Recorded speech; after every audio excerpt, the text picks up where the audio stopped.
What happens when one of Britain's most beloved actresses walks onto a morning talk show expecting a friendly chat and instead finds herself under attack from a host who seems determined to tear her down? In just 28 seconds, a single cutting remark would turn a routine interview into one of the most shocking exits in British television history. Emma Thompson had agreed to appear on the show to discuss her latest film project, a drama about climate activism that she'd poured her heart into for the past 2 years. She arrived at the studio that morning with her usual warmth and grace, ready to share her passion for the project with viewers across the country. What she didn't expect was the hostility waiting for her under those bright studio lights. The moment Emma settled into the guest chair, Lorraine Kelly leaned forward with a smile that didn't quite reach her eyes. Sitting alongside Lorraine were regular panelists, Sarah Mitchell and David Crawford, both looking eager for what they clearly knew was coming. "So, Emma," Lorraine began, her tone already edged with something sharp, "you're here to talk about yet another one of your little activist films. Tell me, when exactly did you decide that preaching to ordinary people was more important than actually entertaining them?" The studio fell silent. Emma's smile faltered for just a moment before she composed herself. "Well, Lorraine, I wouldn't call it preaching. It's simply storytelling that reflects the very real concerns that millions of people—" "Concerns?" Lorraine interrupted, letting out a short laugh. "Is that what we're calling it? Because from where I'm sitting, it looks more like millionaire celebrities telling working families how they should live their lives." Sarah Mitchell jumped in, nodding enthusiastically. "Lorraine has a point, Emma. You fly around the world for film premieres, you live in multiple homes, and then you lecture everyone else about their carbon footprint. Doesn't that seem just a touch hypocritical?" Emma took a slow breath, clearly trying to maintain her composure. "I understand how it might look that way, but the film isn't about perfection. It's about acknowledging that we all have a role to play, and yes, that includes people like me, examining our own choices and—" "Choices?" David Crawford cut in with a smirk. "Right. Like the choice to accept millions of pounds for a film role while telling nurses and teachers they should feel guilty about taking a holiday flight to Spain once a year? That's not at all what I'm saying," Emma responded, her voice remaining steady despite the clear ambush. "The film explores the systemic issues that—" "Systemic issues," Lorraine repeated mockingly, rolling her eyes toward the camera. "There we go with the buzzwords. You know what I think, Emma? I think you've spent so much time in your ivory tower that you've completely lost touch with reality. Real people don't care about your systemic issues. They care about paying their bills and feeding their children." Emma's expression hardened slightly. "I absolutely care about those things too, Lorraine. In fact, the film addresses how climate change disproportionately affects working-class communities who—" "Oh, please," Sarah interrupted again. "Spare us the sociology lecture. You went to Cambridge, we get it. You're very clever. But maybe, just maybe, ordinary people are tired of being talked down to by someone who's never had to worry about choosing between heating and eating." The audience had gone completely silent. Watching this brutal takedown unfold, Emma looked around at the three faces staring at her with barely concealed contempt, and something shifted in her expression. The warmth was draining away, replaced by a quiet dignity that somehow made her seem even more powerful. "I came here today," Emma said slowly, her voice low but clear, "to talk about a film that 150 people worked incredibly hard to make. A film that tells important stories about real people facing real challenges. But it's becoming very clear that you have no interest in that conversation." "What we have no interest in," Lorraine shot back, leaning forward aggressively, "is being lectured by Hollywood elite who think they're better than everyone else. You want to talk about real people? Let's talk about the single mother watching this right now who can't afford to buy the organic vegetables you probably have delivered to your door. Let's talk about the factory worker who drives an old diesel car because he can't afford an electric one. What do you say to them, Emma?" "I'd say that you're deliberately misrepresenting everything I believe and everything this film stands for," Emma replied, her patience clearly wearing thin. "And I'd say that using working people as props for your argument while showing zero genuine concern for their actual well-being is deeply cynical." David Crawford laughed outright at that. "Oh, that's rich. We're the cynical ones? You're the one making money off of climate disaster films while flying private jets." "I don't fly private jets," Emma said firmly. "And the fact that you'd throw out that accusation without any basis shows exactly what kind of conversation this is." "What kind of conversation this is?" Lorraine said, her voice rising, is one where someone finally has the courage to call you out. You waltz onto television shows expecting everyone to fawn over you, to treat you like some kind of saint because you made a film about saving the planet. Well, I'm not playing that game. Someone needs to speak for the ordinary viewers who are sick to death of celebrity hypocrisy. Speaking for ordinary viewers, Emma said, her voice sharp now, or speaking down to them, because from where I'm sitting, you're the one assuming that working people are too simple to care about anything beyond their immediate circumstances. That's far more insulting than anything I've said. Sarah Mitchell shook her head vigorously. No, no, no. You don't get to flip this around. You're the one with the privilege. You're the one with the platform. And you're the one using it to make people feel bad about their choices. I've never once tried to make anyone feel bad, Emma insisted, her frustration finally breaking through. The entire point of the film is to show that change is possible when we work together, when we support each other, when we demand better from governments and corporations who have far more power than any individual. Governments and corporations, Lorraine repeated scornfully. Always someone else's fault, isn't it? Never the celebrities who profit from the very system they claim to oppose. Tell me, Emma, how much did you get paid for this film? Emma stared at her for a long moment. That's none of your business. It's absolutely our business, Lorraine pressed. When you're using that platform to tell other people how to live, if you're going to stand on your soapbox, we have every right to know whether you're profiting from it. This is absurd, Emma said, shaking her head. You invited me here under the pretense of discussing the film, and instead you've spent the entire time launching personal attacks that have nothing to do with the actual content. Personal attacks? David Crawford interjected. We're asking legitimate questions that your fans and the media are too scared to ask. Questions that real people actually want answers to. No, Emma said firmly. You're grandstanding. You're performing outrage for the cameras while completely ignoring the substance of what I'm trying to talk about. And frankly, it's beneath all of you. Lorraine's expression turned icy. Beneath us? How dare you? We're journalists doing our jobs, and if you can't handle being challenged on your views, then maybe you shouldn't be sharing them so publicly. Challenged? Emma let out a bitter laugh. Is that what you call this? You haven't challenged a single actual idea. You've just thrown out a series of personal attacks and straw man arguments. There's a difference between journalism and harassment, Lorraine. The host's face flushed red. Harassment? You come onto my show, you promote your political agenda, and when we push back even slightly, you cry harassment? This is exactly the problem with people like you. You want to dish it out, but you can't take it. I can take honest debate, Emma replied, her voice steely. What I won't take is sitting here while three people gang up on me with bad faith arguments and deliberate misrepresentations. If this is what passes for television journalism now, then British media is in a very sorry state.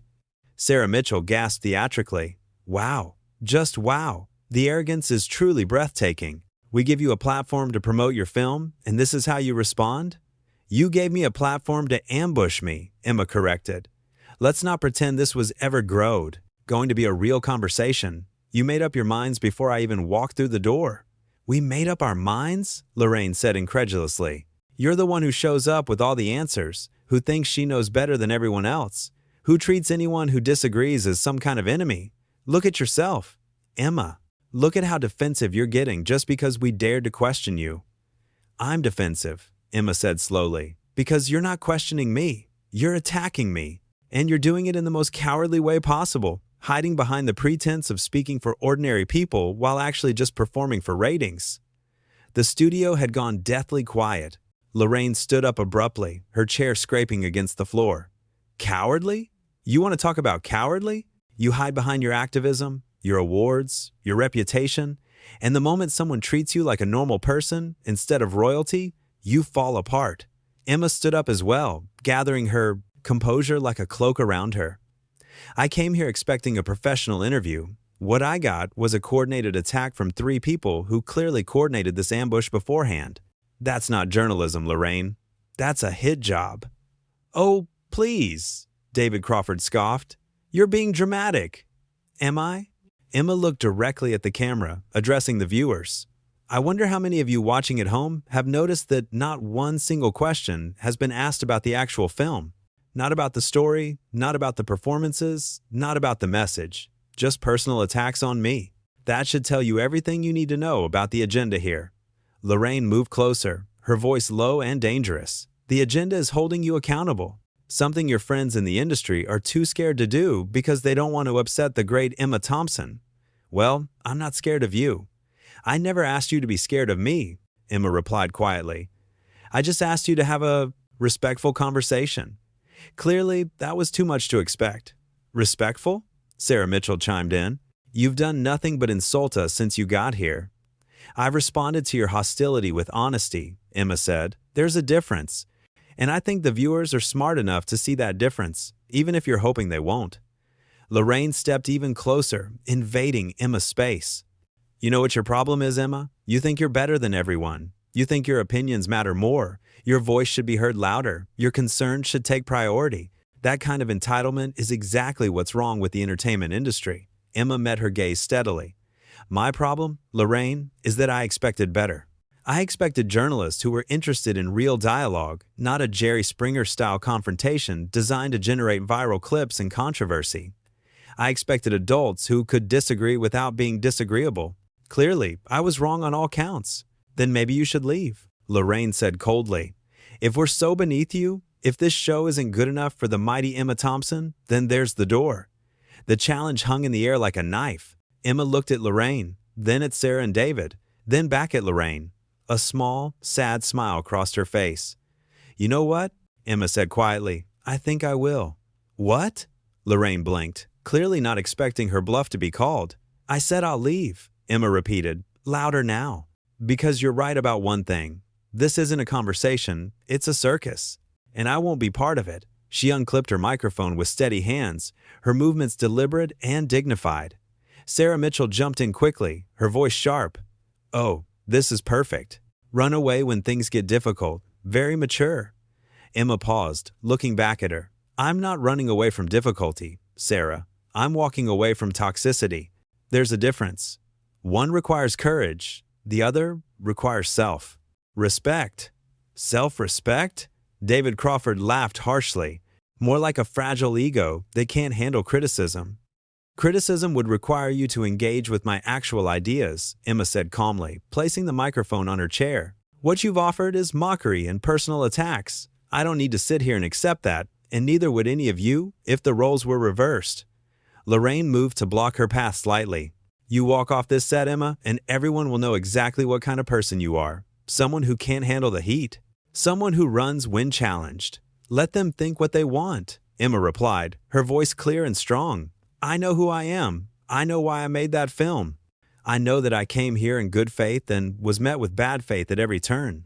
And I know that I don't have to tolerate being treated like this by anyone, including you. This is unbelievable, Sarah muttered. The entitlement is just.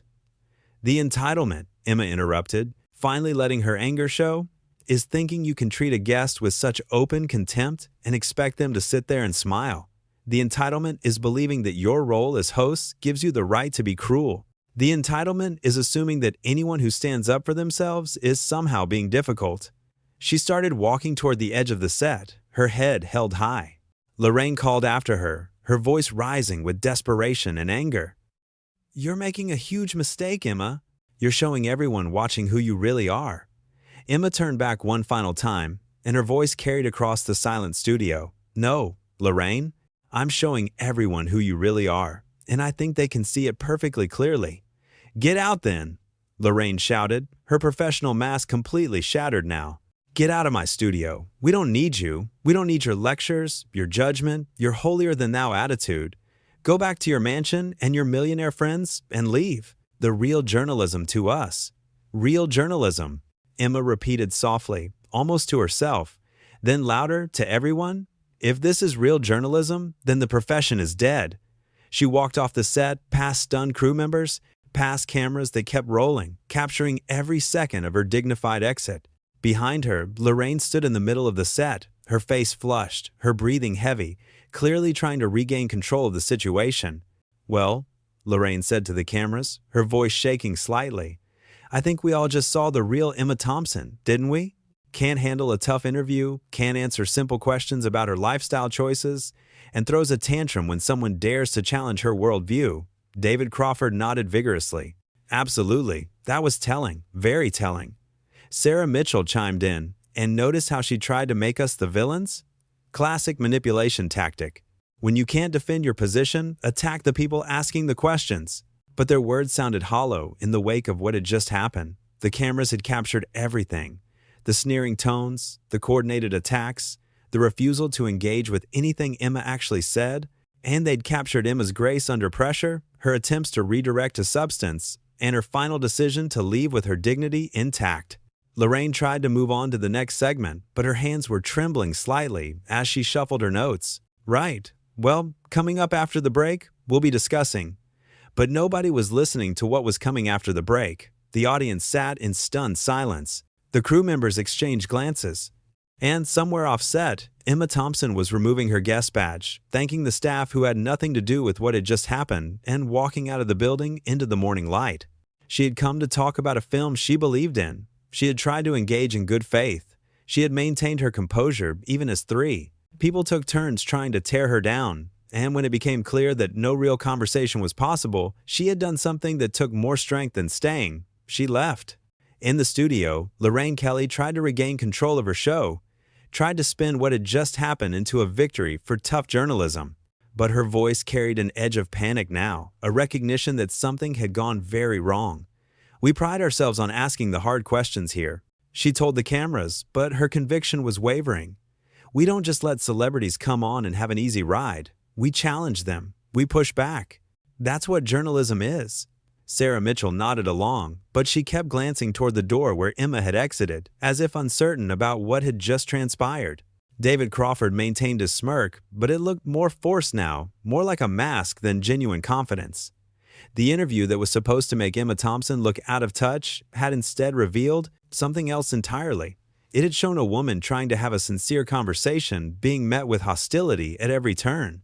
It had shown her attempting to redirect to substance being repeatedly shut down. And it had shown her making the choice to remove herself from a toxic situation rather than continue to subject herself to it. As the show cut to commercial, as Lorraine and her panelists huddled together to regroup, as producers scrambled to figure out what to do with the rest of the program, one thing was crystal clear. Emma Thompson had walked onto that set expecting a conversation. What she got was an ambush. And her response, walking away with her head held high and her integrity intact, had spoken louder than any words could have. The morning that was supposed to be about promoting a film had instead become about something bigger, about respect, about the difference between challenging someone's ideas and attacking their character, about the courage it takes to stand up and the equal courage it takes to walk away, and about the thin line between holding someone accountable and simply tearing them down for sport. Emma Thompson had crossed that line when she walked off set, but she hadn't been the one to draw it. That had been done the moment she sat down in that chair and realized she wasn't there for an interview at all. She was there to be a target, and she had refused to play that role.